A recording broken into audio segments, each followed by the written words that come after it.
Ryan McCaffrey with IGN, and I'm very pleased to be joined today by Hayden Blackman, the studio head and creative director on Mafia 3.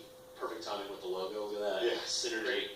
It's great to have you, Hayden. Thank you. Thanks for having us. So this is actually the first time that the general public is getting a look at some extended gameplay of Mafia 3.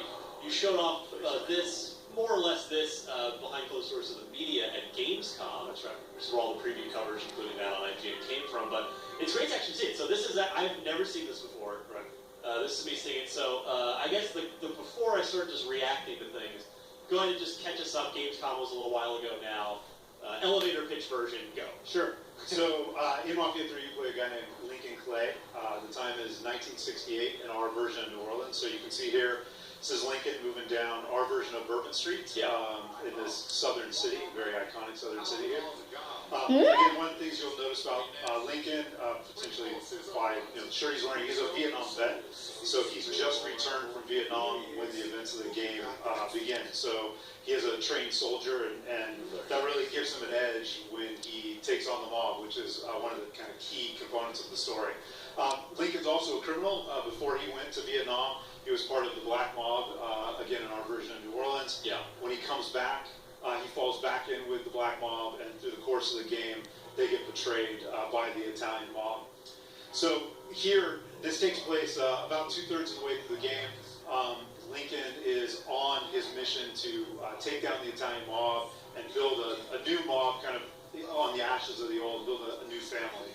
And one of the ways he's doing that is by taking down various criminal rackets. So he's learned throughout the course of the game that there is a drug dealing operation going on in the back alleys of the French wars and places like this cemetery.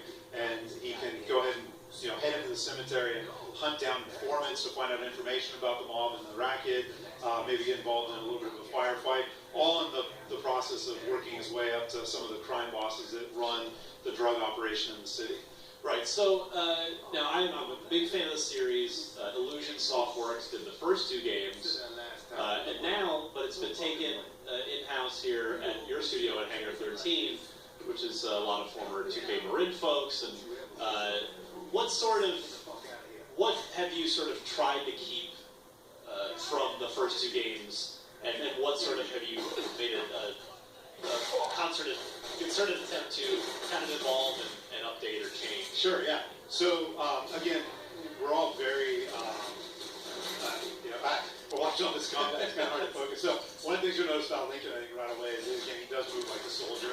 One of our mantras on the team is on the battlefield. So we really want you to feel like you move like a trained soldier. That you can use that training to take on large groups of mobs. That's actually one of the things we learned when we were doing research. There's some combat vets, and that's one of the first things they learn is to shoot with both hands, so that they never expose themselves out of cover. There's another new mechanic that we have in the game that's new to the franchise, which is what we call drive like a madman. It's a way to interrogate informants.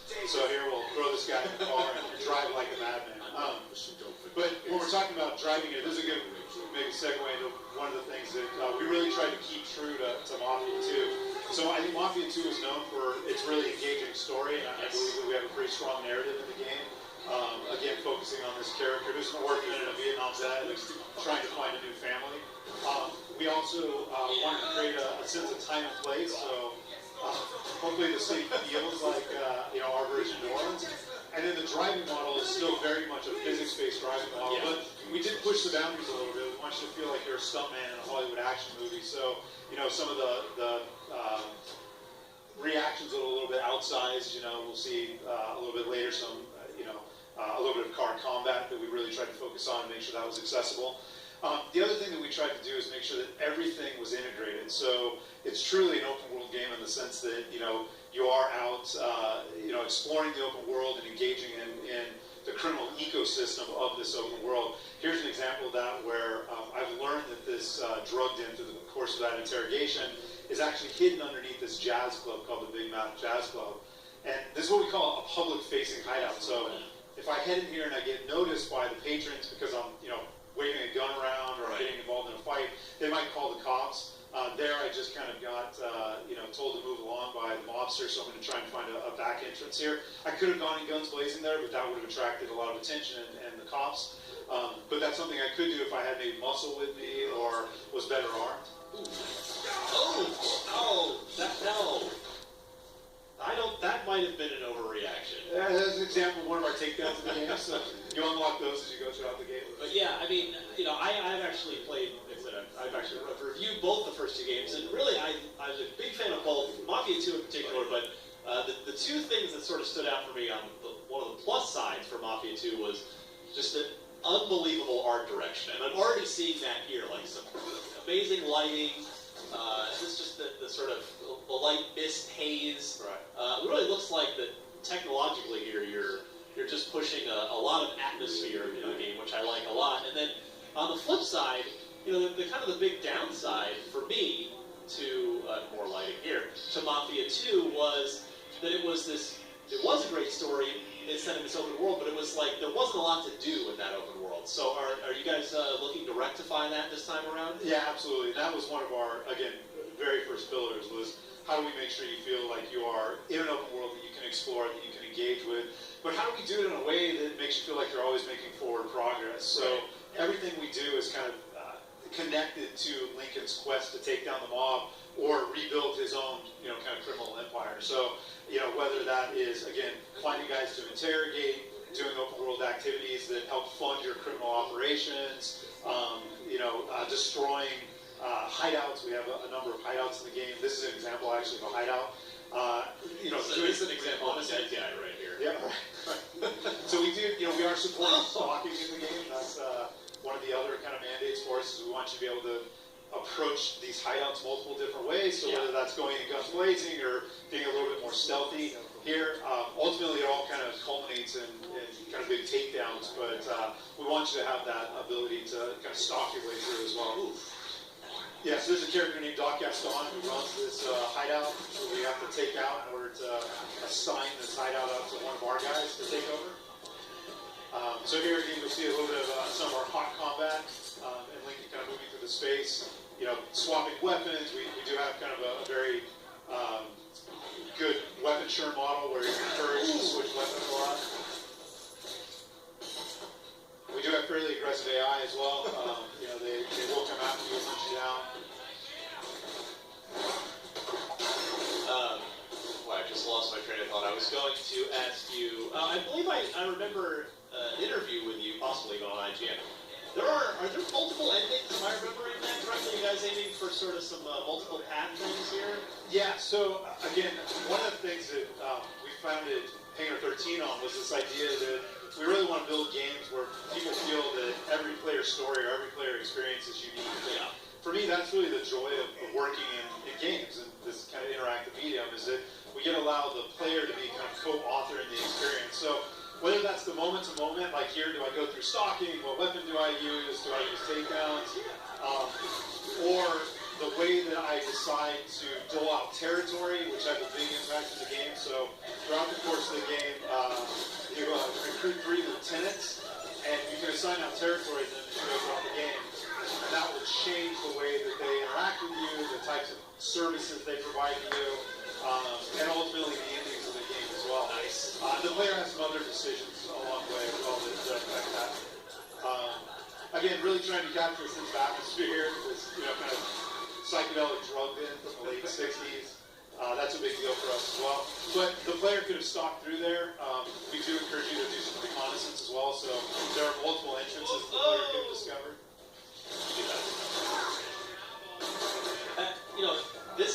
What I'm seeing engine-wise here is super impressive, which Mafia 2's tech was super impressive. Yeah. Did you guys take Mafia 2 and just build off that tech, or is this an all-new engine here? Yeah, so we did build off of some pieces of the tech from Mafia 2. One of the things that we want to make sure is clear is that we do have a number of folks from Mafia 2 that worked on Máquina, working on this game. A lot of the artists, for example, when you talk about the great art direction, a lot of that comes from, our lead environment artists who worked on Mafia 2. A lot of the engineers who worked on Mafia 2 as well. So we do have a lot of pieces from Mafia 2 that we were able to expand upon. And then there was some stuff we had to build net too. Sure, makes sense. For current gen. Yeah. This shows how old I am. I call them Illusion software. It's 2K check, I guess. Would be the more modern terminology, but series sort of, do you guys address any, you know, any kind of racial sensitivity stuff throughout the game? Because obviously you've got an African-American hero and set in a time period and a place where there were certainly, you know, issues there. Right. Yeah, we do. I mean, we're not shying away from it at all. It is 1968. You are. Lincoln's actually mixed race. He's half black, and the other half he's unsure of. But that factors into the story, factors into the narrative. It factors into the way the world reacts to you, depending on where you're at. Right. The police system in particular, you know, will sometimes react to Lincoln based on where he's at in the world. So we're not shying away from it at all. You know, again, we're not trying to get up on a soapbox or share racism here, but if we get people to think about it, I think we'll have done our job. That's great. More games need to do that. Yeah, you know, and get some of it's we're trying to be authentic to the time period. Yeah. So here, you know, again, an action example, a little bit of combat and car combined there. So we really wanted to make shooting from cars accessible. One of the things we did for this demo, you know, because it was our first kind of Favelinha of the game, is we wanted to end with a bang. So you will be able to blow up cars in the game, but it will require things like this, you know, grenade launcher. You will be able to do some of those takedowns that we saw earlier as well, but you know, it's not every car is going to explode when you bump into them. Well, good. I'm glad you set the expectation. Yeah. No, we're not going to make it. Yeah. That is a great early look at Mafia 3. What's the general ballpark? What are we aiming for here? 2016. Just general 2016. We'll be keeping a very close eye on this on IGN. Hayden, thank you very much. Thank you.